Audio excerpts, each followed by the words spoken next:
mengucap syukur kalau kami boleh berkumpul sekalipun masih dalam keadaan via Zoom. Tapi kami tahu Tuhan, Engkau tidak dibatasi oleh platform kami, Engkau tidak dibatasi oleh ruang, Engkau tidak dibatasi oleh keadaan. Tuhan, kami tahu bahwa malam hari ini adalah kerinduan-Mu untuk memberikan kekuatan buat setiap kami, setiap hati yang rindu untuk mendapatkan kekuatan dari Engkau. Engkau adalah Allah yang tersedia buat setiap kami. Malam hari ini kami minta Tuhan bahwa Engkau melakukan perkara yang supranatural dalam hati kami. Setiap kami Tuhan. Terima kasih, biar firman-Mu berbicara dalam setiap hati, di dalam nama Tuhan Yesus. Amin. Selamat malam semuanya. Kembali saya berterima kasih untuk undangannya, ya. Dan kita sudah berada di masa pandemi, kita mulai terbiasa, ya. Saya tidak tahu terbiasa atau kita dipaksa untuk biasa bersekutu sekalipun kita tidak bisa bertemu muka, ya. Saya sebelum membagikan firman Tuhan, saya ingin memulai dengan cerita, dan cerita ini mungkin adalah tipe cerita yang saudara juga dengar, sekalipun versinya berbeda. Teman-teman, masa-masa terakhir ini, ya, sekarang keadaan sudah mulai membaik, ya. COVID-19 di Indonesia ini sudah mereda, dan kita doakan supaya semakin baik keadaannya sehingga kita bisa ketemuan, gitu ya. Beberapa waktu yang lalu saya masih ketemu sama Iveni, ya, di rumah doa, tapi kan terbatas jumlah orangnya. Kita berdoa di sana, ya, rumah doa saudara luar biasa, bagus, tapi lebih penting bukan gedungnya, tapi orang-orang yang berdoa yang luar biasa itu lebih penting dari gedung rumah doanya, ya. Tapi poin saya adalah keadaan bisa tidak menentu, ya, keadaan bisa buruk. Tapi Tuhan yang memimpin kita melewati keadaan buruk itu tidak pernah berubah. Nah, beberapa waktu yang lalu saya dikontak oleh seorang dokter, ya. Dokter ini adalah suami dari seorang jemaat yang sudah pindah ke Papua. Jemaat kami ini juga dokter, ya. Dokter masih berusia 28 tahun, pindah ke Papua, tugas di sana, dan dokter ini terpapar COVID, ya, masih muda, teman-teman, ya, dan masih sehat. Tapi dokter ini dalam keadaan mengandung, ya, dan satu kali saya mendapatkan kabar, ya, kalau dokter ini terpapar COVID. Jadi saya karena kami friends di Facebook, saya chat dia di Facebook Messenger, dan saya katakan, saya berdoa untuk kamu dan percaya Tuhan akan memberikan kesembuhan. Dan chat saya tidak dibalas, ya. Beberapa hari kemudian saya mendengar kabar bahwa dokter ini Tuhan panggil pulang, ya. Dan sebelum dia meninggal, anak yang ada di kandungannya itu dioperasi. Jadi dia dokter melakukan operasi sesar, menyelamatkan anak yang ada di kandungannya, dan usia kandungannya sekitar 7 bulan. Ya, jadi anak ini dilahirkan secara prematur, dalam usia 6 hari, anak ini juga pulang ke rumah Tuhan. Dan yang memperberat keadaan adalah di hari yang sama dokter ini dipanggil pulang ke rumah Tuhan, papanya juga dipanggil pulang ke rumah Tuhan. Jadi dia dipanggil Tuhan di siang hari, ya, malamnya ini papanya dipanggil pulang. Jadi di dalam minggu itu dia dipanggil Tuhan, ya, papanya dipanggil Tuhan, anaknya dipanggil Tuhan. Jadi 3 generasi. Dan kira-kira beberapa minggu setelah dokter muda ini kembali ke rumah Tuhan, saya dapat message ya di Facebook Messenger saya dari akunnya dia, ternyata suaminya yang message saya karena melihat bahwa ada message saya yang tidak dijawab oleh istrinya, dan dia katakan, Pak Beni, nama saya dokter ini, saya adalah suami dari jemaat Bapak yang baru dipanggil pulang ke rumah Tuhan, boleh nggak Bapak doakan saya, karena saya merasa sangat berat dan saya minta didoakan, dan tolong juga doakan mama mertua saya. Jadi mama mertuanya ini berarti kan mama dari dokter yang meninggal ini yang kehilangan anak, suami, dan cucunya. Kira-kira begitu. Akhirnya kita ketemuan via Zoom, dan saya berdoa, saya tanya-tanya dulu, dan dari suaminya yang juga anak Tuhan, seorang dokter, ya. Dokter ini dia lagi ngambil spesialis, ngambil spesialis, ya. Terus kemudian dia merasa bersalah sekali karena pada waktu dia mengatakan, Pak, seharusnya saya ini nggak ngambil spesialis, saya meninggalkan istri saya dan anak saya di Papua, dan kemudian istri saya kena COVID, dan saya nggak ada di sana pada waktu awal-awal dia kena COVID, ya. Terus ada perasaan bersalah yang besar, gitu ya. Terus kemudian mamanya juga, ya, mamanya ini setiap kali datang, dia dari Papua, tinggal di Papua, setiap kali datang ke Surabaya selalu datang ke jemaat. Jadi pada waktu saya melihat wajah mamanya, oh saya familiar, gitu ya. Terus dia bilang, Pak Pendeta, apa yang salah dalam hidup saya? Dan kemudian dia bilang begini, Pak Pendeta, biasanya Tuhan itu jawab loh doa saya. Dia bilang, banyak sekali doa saya yang saya naikkan untuk Tuhan, dan Tuhan selalu jawab. Dan dia bilang, kenapa doa saya yang ini Tuhan nggak jawab? Kenapa anak saya meninggal? Kenapa suami saya meninggal? Dan kenapa cucu saya meninggal? Saya menemukan bahwa kadang di dalam keadaan seperti itu, ibu ini nggak perlu jawaban teologis dari seorang pendeta. Dan jujur saya juga nggak tahu jawabannya apa. Teman-teman, kalau saya ditanya apa jawabannya, apa yang salah? Saya katakan, Tuhan punya rencana yang saya tidak mengerti, Ibu. Ya, dan saya tidak tahu jawabannya.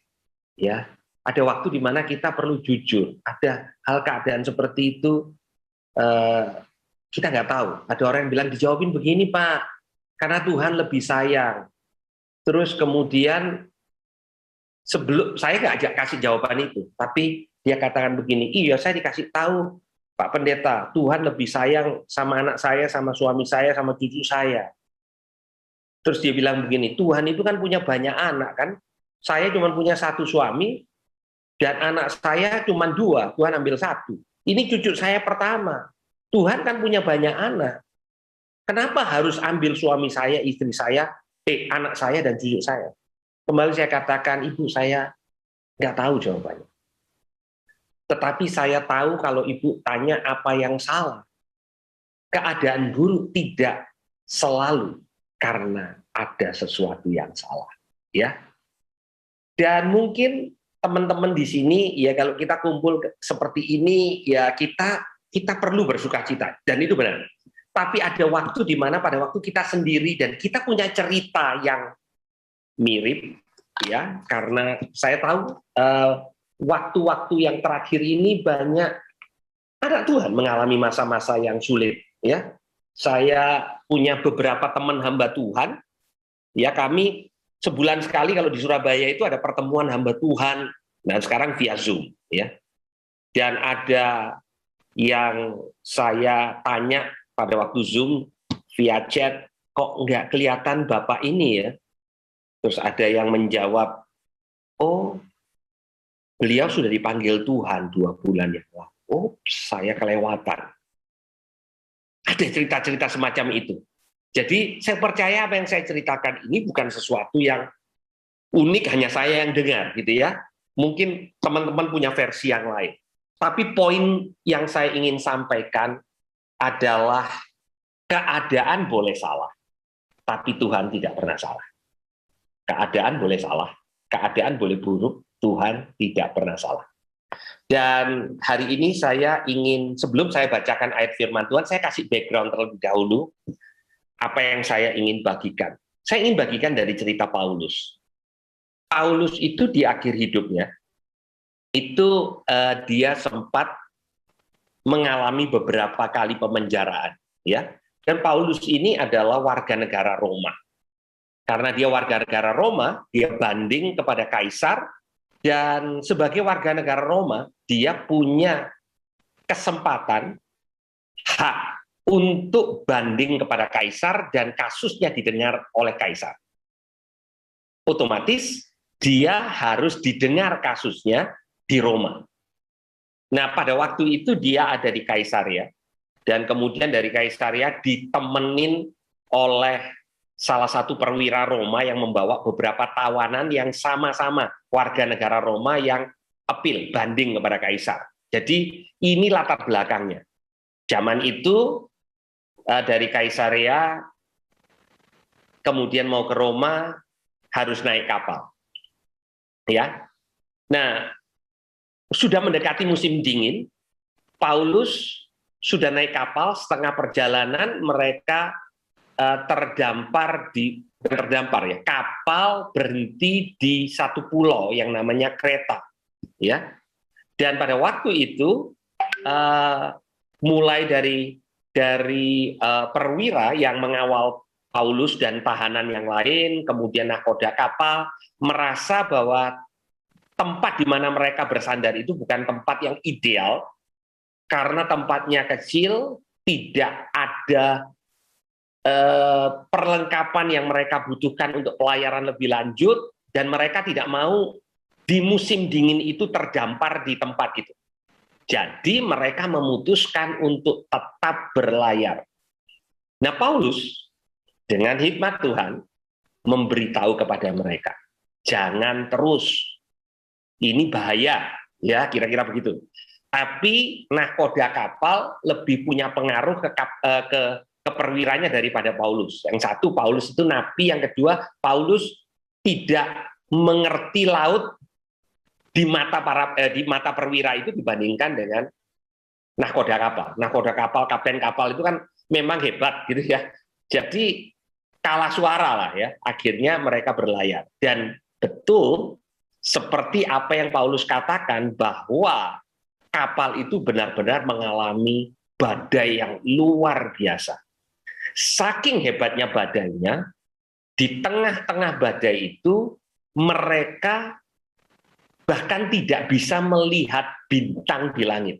Langit gelap, badainya besar, mereka harus mengurangi beban bawaan kapal. Jadi semua bawaan dilempar ke laut. Ya. Orang dulu traveling jarak jauh itu bawaannya segala macam gitu ya. Dan Paulus ini tahu, dia harus ke Roma, ya, dia membawa bekal dan dia ditemani sama seorang dokter namanya Lukas, tabib Lukas, ya, ini yang menulis kitab Kisah Para Rasul dan Injil Lukas, ya, itu bersama-sama dengan Paulus, ya. Jadi mereka ini harus membuang semua apa yang mereka bawa di kapal, kira-kira gitu ya. Nah, itu kira-kira latar belakangnya. Jadi latar belakang dari apa yang saya akan bacakan buat saudara. Di tengah-tengah kegelisahan orang-orang di atas kapal, mereka berpikir mereka pasti mati. Ya. Dan ini kesalahan karena mereka tidak dengerin Paulus, tapi dengerin nahkoda. Kira-kira gitu ya. Mari kita saya bacakan aja, kalau memang ada Bible Apps yang bisa di-share screen silakan, dari Kisah Para Rasul 27 ayat 21. Saya akan membaca untuk saudara semua. Dan karena mereka beberapa lamanya tidak makan, berdirilah Paulus di tengah-tengah mereka dan berkata, saudara-saudara, jika sekiranya nasihatku dituruti, supaya kita jangan berlayar dari kereta, kita pasti terpelihara dari kesukaran dan kerugian ini. Ayat 22 dikatakan, tetapi sekarang, juga dalam kesukaran ini, aku menasihatkan kamu supaya kamu tetap bertabah hati. Sebab tidak seorang pun di antara kamu yang akan binasa, kecuali kapal ini. Karena tadi malam seorang malaikat dari Allah, yakni dari Allah yang aku sembah sebagai miliknya, berdiri di sisiku. Dan ia berkata, jangan takut Paulus, engkau harus menghadap kaisar, dan sesungguhnya oleh karunia Allah, maka semua orang yang ada bersama-sama dengan engkau di kapal ini akan selamat karena engkau. Sebab itu tabahkanlah hatimu, saudara-saudara, karena aku percaya kepada Allah bahwa semuanya pasti terjadi seperti yang dinyatakan kepadaku. Jadi Paulus ini sharing semi khotbah di atas kapal yang sudah di mana orang-orang itu saking patah semangatnya sudah nggak mau makan. Ya, jadi mereka ini sudah siap untuk mati kira-kira. Tapi Paulus mengatakan begini, tidak ada satupun di antara kamu yang akan binasa karena tugasku belum selesai. Aku ini, kata Tuhan, harus nyampe ke Roma dan bertemu dengan kaisar. Karena tugasku belum selesai, aku tidak akan mati. Dan karena kalian bersama aku di kapal ini, kalian juga tidak akan mati. Nah, poin yang pertama, saudara, dulu kita berpikir usia tertentu memang sudah waktunya untuk jalan, untuk check out dari muka bumi. Hari-hari ini kita berpikir bahwa manusia memang tidak bisa ngatur hidupnya. Ya, tadi saya cerita dokter muda sehat usia 28 tahun, hampir 29, baru mengandung anak pertama, Tuhan panggil. Ya, kita nggak pernah tahu. Ya, dengan penyakit yang sama, COVID yang sama, saya punya seorang mama 85 tahun kena COVID, OTG, Bapak Ibu, teman-teman. Ya, mama saya berdoa percaya Tuhan dan sembuh. Apakah si dokter tadi tidak percaya Tuhan? Dokter ini cinta Tuhan, tapi Tuhan panggil. Poin yang pertama yang Paulus sampaikan di sini, kalau kita belum selesai waktu kita di dunia ini, kita tidak akan check out. Saya ingin kembali cerita. Hari ini saya mau banyak cerita tentang apa yang dialami, yang saudara juga punya banyak cerita. Satu malam, ya, pada malam yang hampir sama dengan si dokter ini, saya mendapatkan telepon dari seorang jemaat yang satu keluarga terpapar COVID. Waktu itu, waktu di mana kamar rumah sakit itu luxury, artinya kalau bisa masuk rumah sakit dapat kamar itu luar biasa, itu mujizat. Jadi mereka ini tidak bisa dapat kamar, ya. Mamanya yang sudah lanjut usianya itu yang paling parah, ya, dengan tabung oksigen keadaannya memburuk. Anaknya telepon dalam keadaan positif COVID dan bilang begini sama saya, Pak Beni, Mama bilang daripada dia mengalami sesak nafas, dia udah siap pulang ke rumah Tuhan. Katanya Mama lebih enak pulang ke rumah Tuhan daripada sesek karena COVID. Terus jadi kira-kira gimana? Saya tanya begitu. Kita sudah rembukan keluarga, kita kasihan lihat Mama. Boleh enggak ya Pak Beni doakan? Didoakan apa? Biar Mama cepat jalannya, dijemput sama Tuhan. Wah, saya kaget gitu ya. Saya bilang gini loh, saya ini kan ya hamba Tuhan, saya berdoa untuk kehendak Tuhan yang jadi deh gitu ya. Ya kalau memang Tuhan mau panggil pulang, biar Tuhan panggil pulang. Kalau enggak ya Ya Tuhan kasih kesembuhan.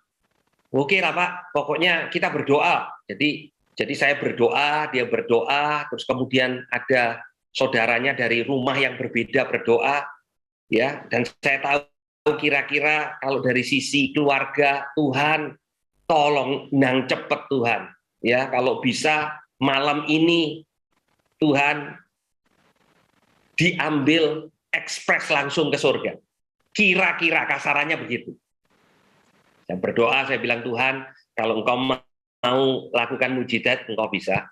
Tapi kalau Engkau mau panggil pulang, keluarga udah siap, Tuhan. Dan tante ini juga berdoa. Dan dia bilang, Tuhan, saya tahu di sana rumah saya bagus. Di sana tidak ada COVID, Tuhan. Jemput saya. Tante ngomong begini. Saudara, hari ini tante ini sehat, saudara. Okay. Kenapa kok saya didoain banyak orang loh ya, pada beriman untuk pulang. Saya hanya bilang karena tugasnya, jadi saya telepon lagi sama tante, saya bilang tante wah luar biasa. Dia bilang iya, Pastor saya kira saya sudah pulang malam itu Pastor, tapi saya sembuh. Saya bilang ya karena tugasnya tante belum selesai. Dia tanya sama saya, tugas apa? Pastor, saya bilang ya tanya sama Tuhan, karena Tuhan yang ngasih tambahan usia. Poinnya kembali, saudara. Dokter sehat usia 28 tahun, Tuhan panggil pulang. Tante yang sudah sepuh, yang siap untuk pulang, Tuhan suruh tinggal. Kita nggak bisa ngerti, tapi Paulus bilang begini. Dia bilang kepada orang-orang di kapal, aku ini tugasku belum selesai. Karena tugasku belum selesai, aku tidak akan pulang. Saudara, saya ingin beritahukan kepada setiap kita. Kalau tugas kita di dunia ini belum selesai, COVID tidak akan mengambil kita pulang. Yang bisa manggil kita pulang itu Tuhan, karena kita ini anaknya Tuhan.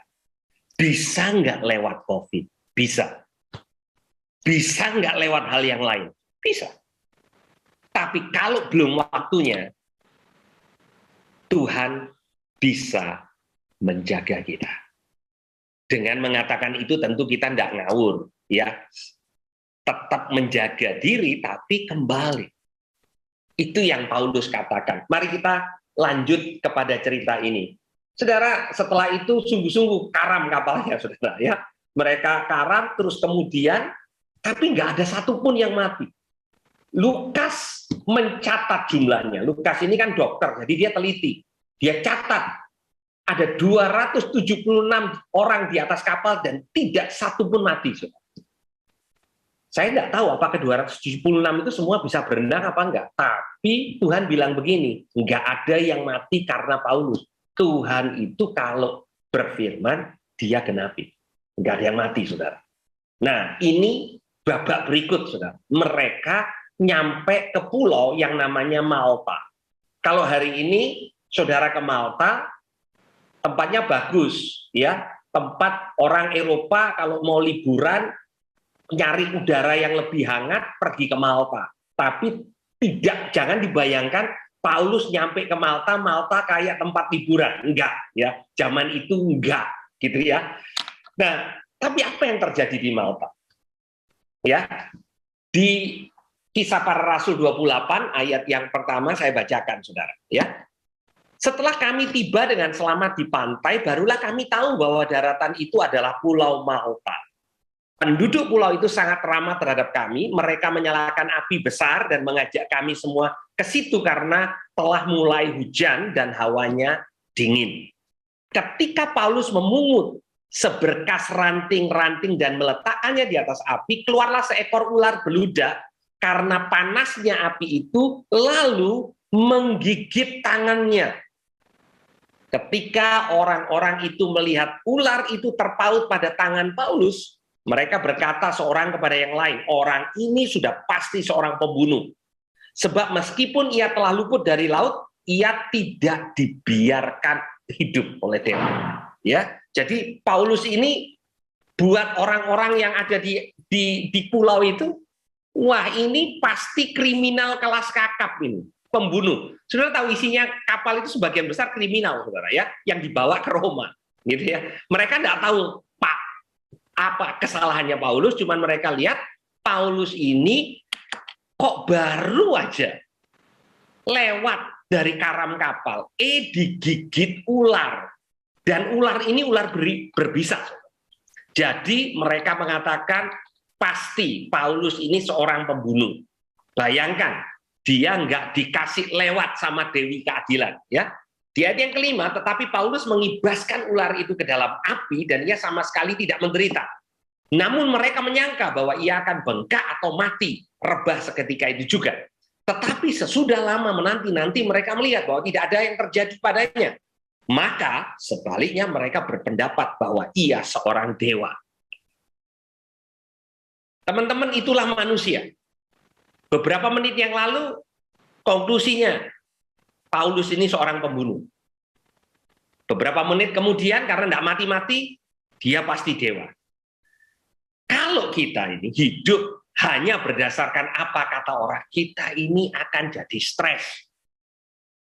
Satu kali pahlawan, satu kali kita dicap pengkhianat, satu kali kita dianggap luar biasa orang yang sukses, satu kali kita dianggap pecundang. Saya bertemu dengan seorang pengusaha, bukan bertemu ya, telepon sekarang, enggak ketemuan, tapi dia stres dan dia bilang, Pak, tahu nggak yang membuat saya stres? Bukan saja saya kehilangan apa yang saya sudah bangun, tetapi kata orang tentang saya itu begitu menyakitkan. Orang yang dulu sepertinya menganggap dia ini hebat, sekarang merasa bahwa dia ini orang yang gagal. Tapi itulah manusia. Jadi kalau kita di dunia ini ya hidup semangat gara-gara orang muji kita, hati-hati saudara. Ya, penggemar saudara ini bisa jadi orang yang satu kali juga akan mengatakan yang buruk tentang saudara. Orang yang mengeluh-elukan Tuhan Yesus untuk masuk ke Yerusalem dan mengatakan Hosana, Hosana, dalam kurang dari seminggu mengatakan salibkan dia. Tapi itulah manusia, saudara. Ya, tapi yang luar biasa, Paulus itu tidak hidup atas dasar apa kata orang. Saudara, orang yang stres itu adalah orang yang hidup berdasarkan apa kata orang. Bahkan, saudara katakan, iya, orang dunia itu memang begitu. Oh, jangan salah, saudara. Anak Tuhan juga bisa begitu. Ya, saya punya teman hamba Tuhan dulu dianggap luar biasa berhasil. Hari ini dianggap pecundang, ya. Dan oleh orang-orang yang sama. Gitu ya. Jadi kalau kita dengerin manusia, saudara, kita bisa stres. Nah, saudara, tapi kembali ke kisahnya Paulus ini. Saudara, Paulus ini kalau dia tidak hati-hati, dia juga bisa berpikir yang sama seperti yang dikatakan orang itu. Tuhan, saya ini hambamu. Saya ini dapat penugasan untuk ketemu kaisar. Masa mau ketemu kaisar aja harus karam kapal, terus digigit ular lagi. Coba bayangkan, harusnya levelnya Paulus itu kan dapat VIP treatment dari Tuhan. Ini rasul besar, menulis hampir separuh perjanjian baru. Tapi rupanya habis karam kapal, digigit ular. Tapi rupanya Tuhan itu izinkan untuk sesuatu yang istimewa. Karena dia digigit ular dan tidak mati, semua orang tahu kan, dia dianggap apa, saudara? Dia dianggap dewa. Nah, pada waktu itu, di pulau itu, pemimpinnya adalah seorang gubernur, namanya Publius. Papanya gubernur ini sakit. Jadi, dia berpikir, ada keturunan dewa yang terdampar di Malta. Itu pikirannya si gubernur. Ya. Jadi Paulus ini diminta doakan papanya. Kira-kira gitu ceritanya. Dan benar saudara, Paulus berdoa untuk papa dari Publius ini. Penyakitnya, kalau di Alkitab dikatakan penyakitnya panas dan disentri. Tolong, kalau zaman sekarang disentri itu penyakit gampang, saudara. Zaman itu bisa fatal, ya. Jadi penyakit ini bisa fatal, saudara. Paulus berdoa untuk papa dari Publius ini sembuh seketika. Orang sepulau yang sakit datang kepada Paulus, didoakan, sembuh. Paulus buat KKR di pulau itu. Mereka tinggal selama musim dingin 3 bulan di pulau itu. Dan tahukah saudara, bahwa karena Paulus ada di pulau itu, dia kan sudah habis, karam kapal, tidak punya apa-apa. Maka gubernur pulau itu, yang dikatakan oleh, yang dicatat oleh Lukas, memenuhi semua kebutuhan Paulus. Sehingga pada waktu Paulus akhirnya nyampe di Roma, dia punya uang untuk sewa rumah, untuk lakukan segala macam. Karena awalnya dia tahanan rumah.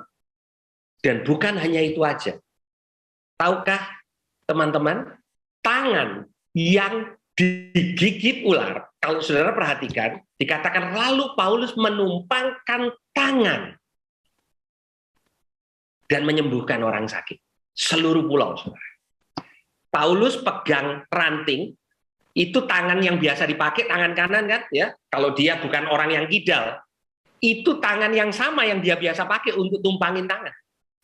Jadi prinsipnya, yang tadi saya katakan prinsipnya, teman-teman, kalau waktunya belum sampai, apapun terjadi, kita masih ada di muka bumi ini. Yang kedua, tangan yang hampir membuat Paulus binasa, Tuhan pakai untuk menyatakan kemuliaannya. Kelemahan kita, yang kita pikir, aduh kok saya kena bencana, kok saya kena masalah, saya kena tragedi.